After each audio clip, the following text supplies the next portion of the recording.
All right. And it says that we are live. And I want to welcome you, ladies, to another self love conversation. You know, this month we're talking Mental Health Awareness Month.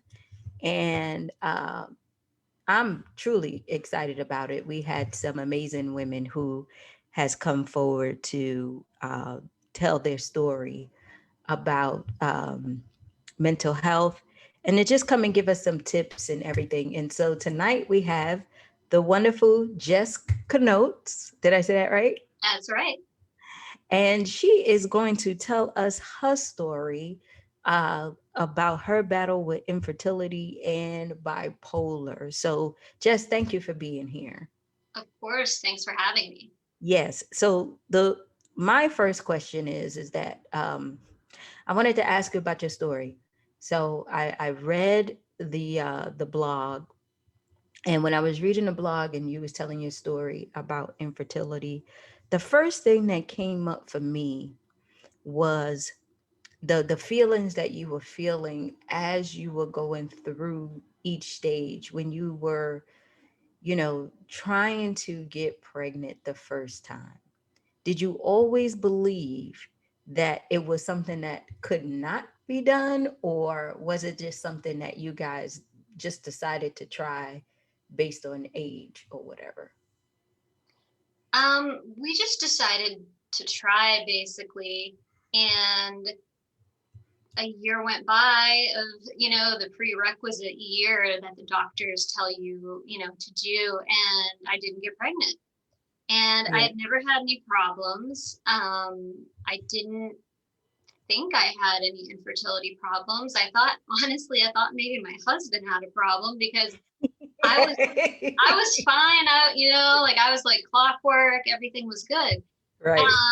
But then we went and got tested just with my OBGYN, and they put me on Clomid, and I was on that for a while. And, I still didn't get pregnant. So And we what is Clomid? I didn't know what that was. Clomid, I don't know exactly what it is, but it basically causes you to produce um, produce more eggs, Okay. like to produce a lot more. Mm-hmm. Um, and I was on that for I think 6 months. I think that's pretty common, and I didn't get pregnant. So we went to a fertility specialist, and he did tests, and right away he said, "You have endometriosis." And I thought, how is that possible? That I've was, never had yeah. any pain. I've never had any problems. He said, well, you do, and it's stage 3 or stage 4, and 4 is the worst. Mm. So he And, said, and so for our audience, let us know what endometriosis is so that they can understand as we talk about the story. yes, sorry about that. Yeah. So endometriosis is when the cells that are in the uterus start growing outside of the uterus, and they attach to all different organs and things. And lots of times people have tremendous pain because of it. Right. And you didn't feel anything, no pain, nothing. No, I mean, I had normal cramps when I had my period. I mean, I didn't Right. have anything out of the ordinary. I Right. didn't think. So the fertility specialist said, well, and I should have kind of kept this in mind, but he said, the time to get pregnant, if you're going to get pregnant, is now.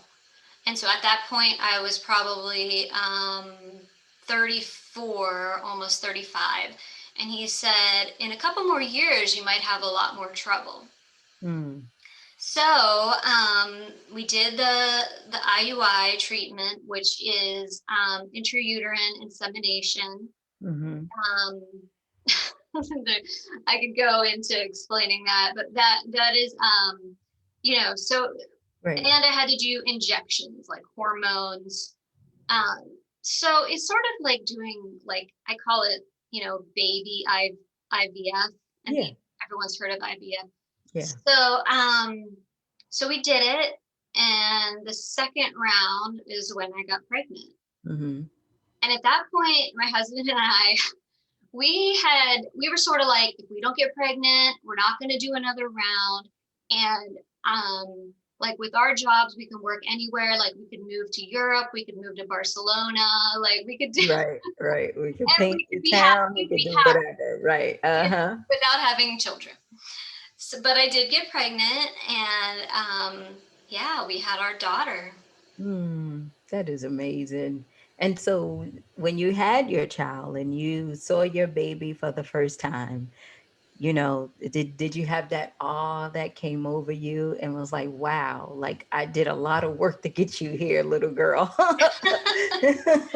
I mean, yeah, because when I was pregnant, um, it was considered high risk Hmm. because I'm bipolar. I have bipolar.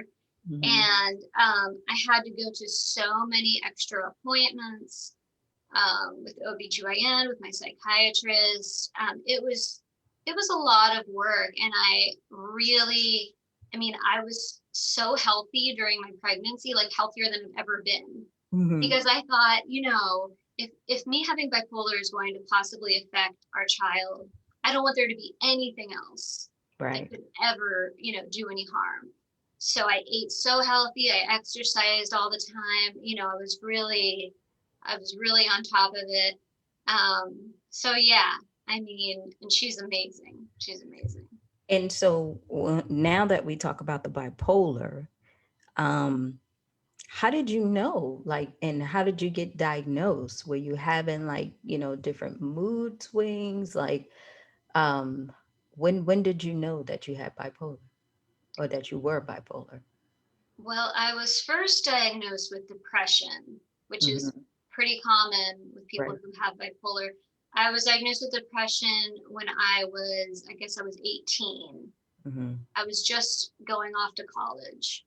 And I had probably been depressed, I had had periods of depression my whole life, I think. Hmm. So I finally got help.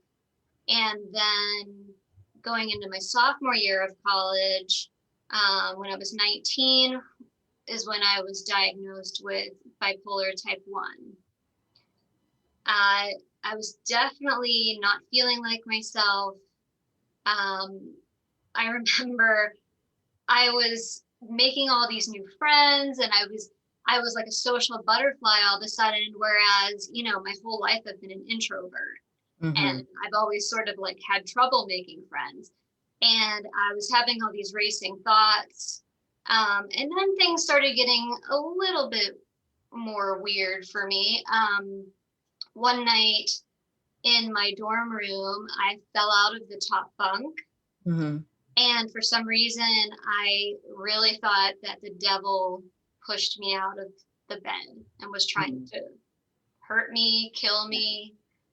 So but I didn't tell anyone that because I thought, you know, no one's going to believe me, even though I believed it.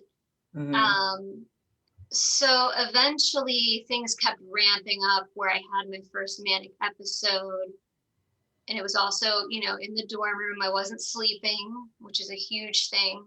Right. I wasn't sleeping. And I was up all night. I thought I had x-ray vision. I thought I thought that I had multiple personalities that had just fused together. I had read the book Sybil in high Hmm. school, so Hmm. I think Hmm. I was playing off that. Yeah. And then I decided at 6 a.m., I thought, but now it's late enough in the morning. I can call my dad and tell him all of this. Like, I'm so Right. excited to tell him. Which, he was still asleep, of course.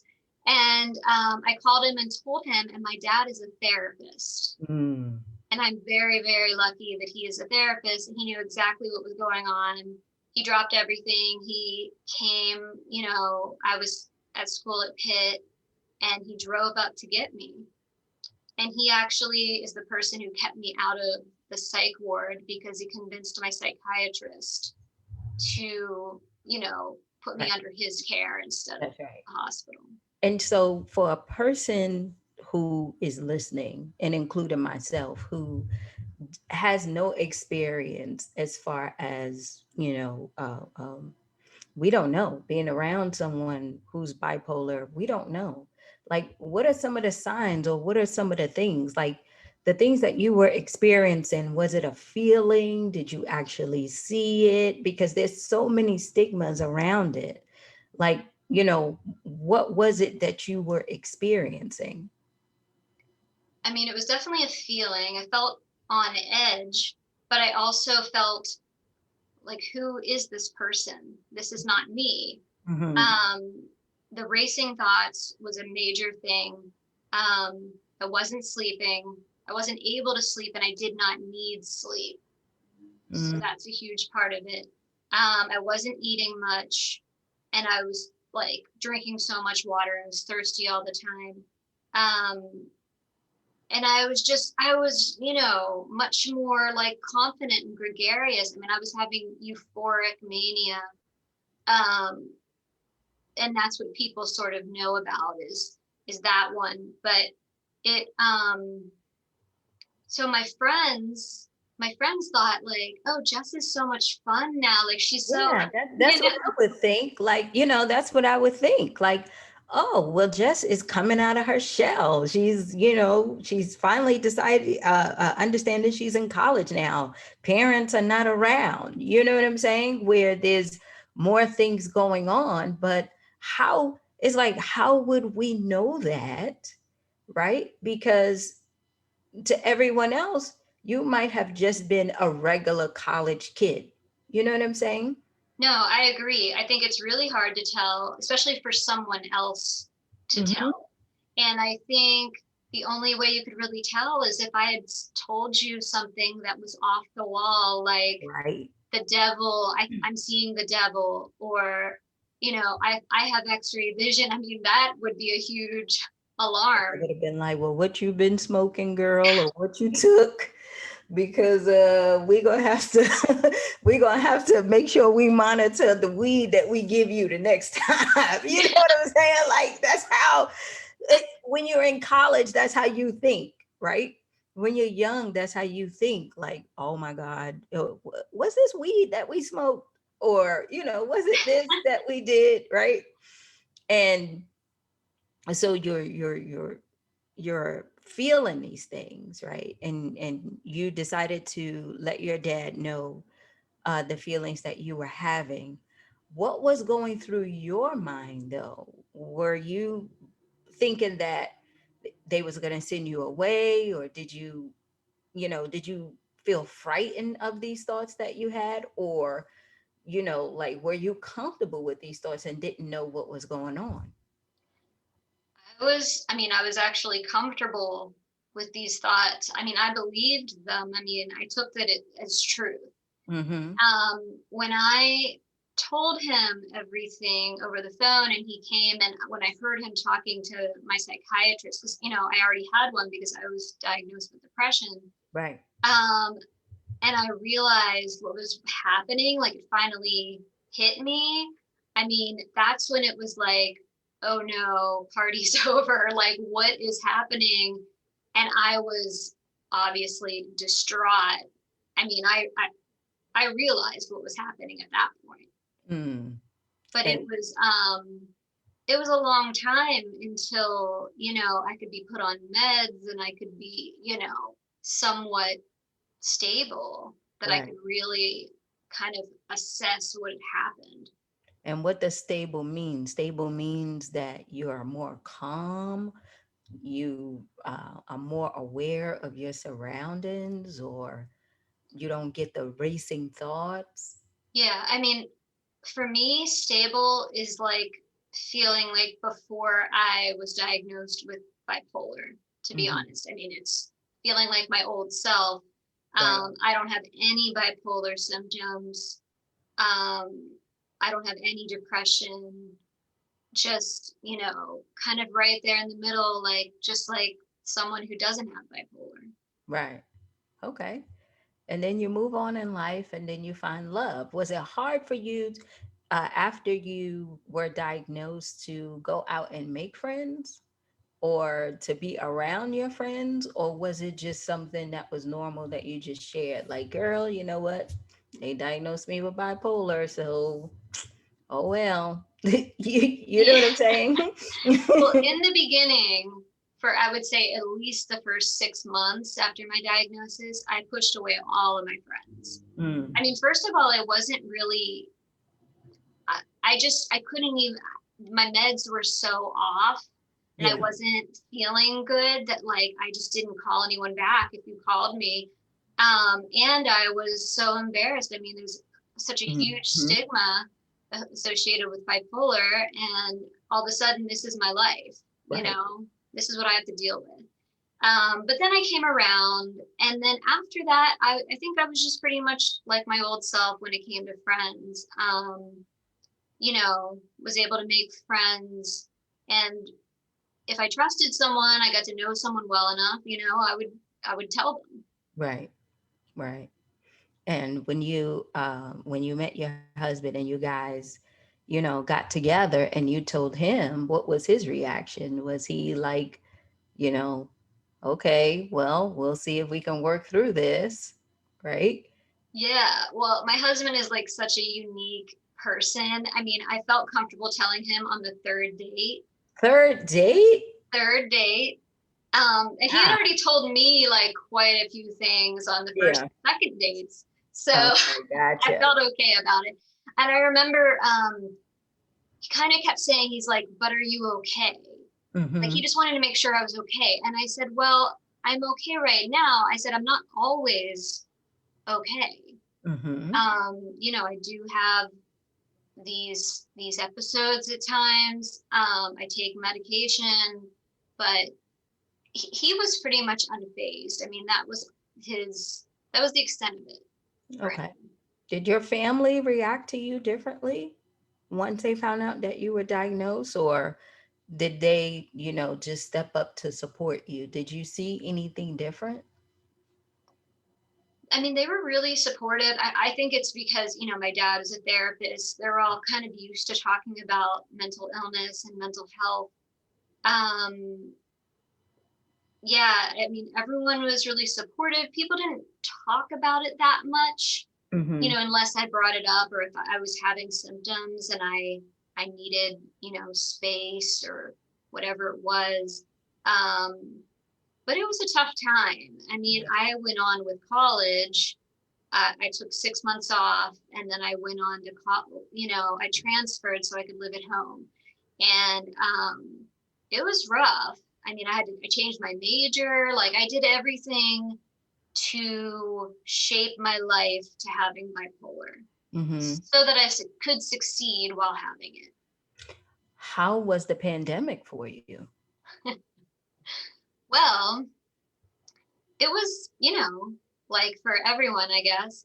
I had a huge amount of anxiety. I also have anxiety, which kind of feeds into the bipolar and can cause Mm-hmm. episodes. Um, so my way of dealing with it was that I became obsessed with eating Mm-hmm. because I was home all the time and I was eating, and Right. I gained the quarantine 15. Like everyone else. Like, yes, and but I'm not someone who puts weight on weight easily, which everyone's like, poor you, But but I managed to do it. So I'm proud to say that I'm now really making a fresh start, and I have lost some weight and being very healthy. Good. Are you worried about your child at all, or do you don't worry about that? Like in terms of her having Uh, bipolar, yes. or yes, of course. Mm-hmm. Um, it's it just so happened that before she was born, there were studies out there that said that kids had about a 10% chance of getting bipolar, from their one of their parents. And then right after she was born, new studies came out with considerably higher percentages. It's not certain, but I think it said around 20 to 25%. And Mm-hmm. she also has a higher chance of having, other mental illnesses like Right. ADHD or whatever. So it is something that I am concerned about for sure. I know that one thing I'll talk to her about, and I'll talk to her doctors about if it comes up, is if she has depression, I would really strongly advise the doctor not to put her on an antidepressant, Yeah. because it's pretty likely that my bipolar was sort of triggered by Mm, that last antidepressant I was put on. I mean, it happened in pretty rapid succession. I don't know for sure, but right. But that's a good observation, though, right? You know your body, you know how you feel, right? You right, know changes that happen. So, I always tell people nobody knows your body like you, yeah, right? right, You can go ahead and the doctor can give you all the medication to take for one thing, but your body is your body and how it reacts is what you know. You might not know if the medication is the reason, but you know something changed. You know what I'm saying? You know something changed. And if that was the last thing, then you don't want to blame it all on that, but it might have something to do with it. And you want to be able to be cautious and take a look at those things, right? I've always felt that way. Even when I go to the doctor, I'm like, one thing I do know, doc, is my body. And I can tell you when it's different. That's why I'm here. That's it, right? hmm, So yeah, but continue. I yeah. agree. So that's the one thing. Um, and of course, talk therapy is like Yeah, a great way to treat depression as well. There's other things you can do. So that's one thing. I mean, but you hopefully have a my good daughter never. foundation, though. You got a good foundation, though. You have your dad. Your dad, of course, instilled things in you. You have a family that's supportive. They know you guys know from it sounds like how to take care of each other. So, you hope it's not, but if it is, you are already equipped with the tools, right? And you know what to do in order to go ahead and make sure that she has a happy fulfilling life, right? So how's life now? Like, how are things now and what are you doing? Well, I mean, life is pretty good. I mean, now I got through college, so thankfully now I have a career. I work full time. I work from home, which is ideal for me. Having a child, I don't have to commute. I can take my daughter. She goes to Montessori school. I take her to school every day and everything.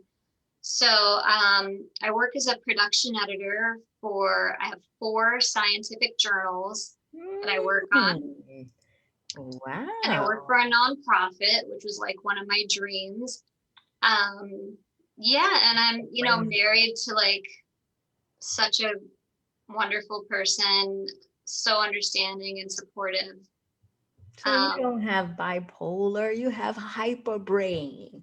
Scientific journals. It's like that's called hyperbrain. Like you see more than the average person. You could break down a whole bunch of stuff. You know what I'm saying? well, that's a good way to, I'm, yeah, keep I'm saying that. telling you. It's like, I mean, people put labels on everything, but I always believe that there's a gift in everything, right? There's a gift in everything. And there's something that you see that you experience that others just don't, right? But since it's not the norm, they have to make you feel like, okay, we need to make sure that you're balanced. If you're doing scientific journals and you're doing something else and you're a mom and you have a wonderful blog and you're a mental health advocate and you're a wife and you're doing all these things, I mean, come on now. That's borderline brilliance to me, right? For Well, thank real. you. No, you take it the way you want to, but it's it's it's you think about the geniuses in this world and the stuff that they do, and you always ask yourself, how many of those people back then will be labeled ADHD, bipolar, and all this stuff, but they changed the world, right? I mean, I can't argue with you. I mean, that is true. Right. And that's why I want to be able to talk about mental health and to get over the stigma, because it is not a death sentence, right?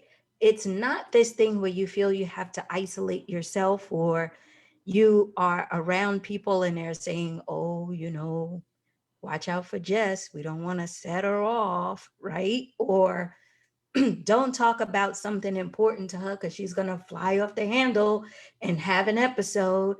No, that's not what it is. I'm human just like you. I love just like you.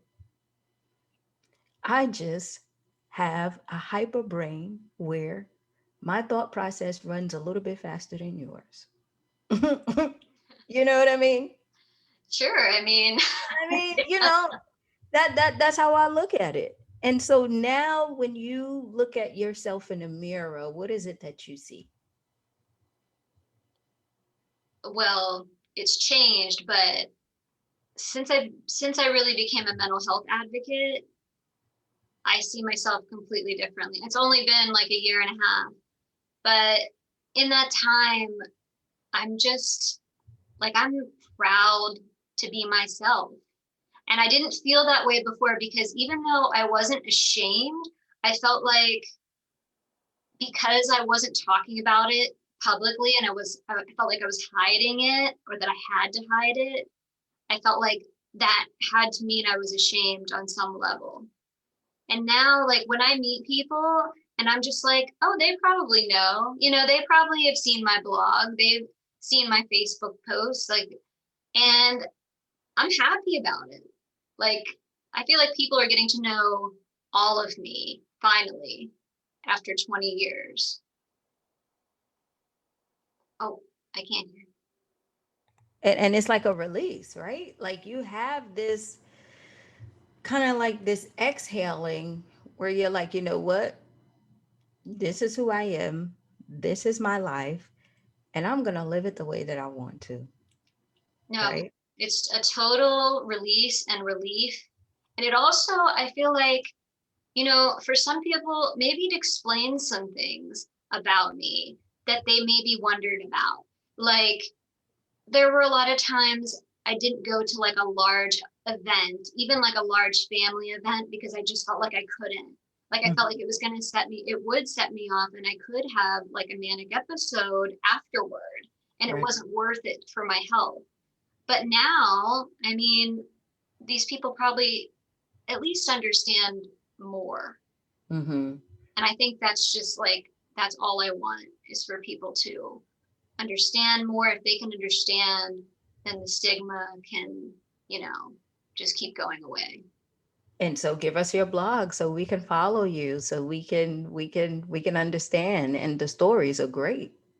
Thank They you. really are. Well, my blog's called ourbipolar.com. So OUR bipolar. Because it's kind of everyone's bipolar. We're all living in this world together, and we all need to understand each other, and everybody's all the different mental illnesses too. Absolutely. Absolutely. And what's your social media so we can follow you? Social media, I'm on Facebook, Twitter, Instagram, and I have a YouTube channel as well. They're all called Our Bipolar, so I guess at Our Bipolar. Okay. Jess, thank you so much for being here and thank you for sharing your story. Thank you so much. So nice to meet you. Absolutely. And we'll definitely have you back because I want to follow up on these scientific journals. Like you write them or No, no, like I produce them. you produce So them. I put them together. Even better. But many blessings to you and the family and the baby, and we'll catch up soon, okay? Okay, sounds good. All right, thanks. Thank you. Mhm. Bye.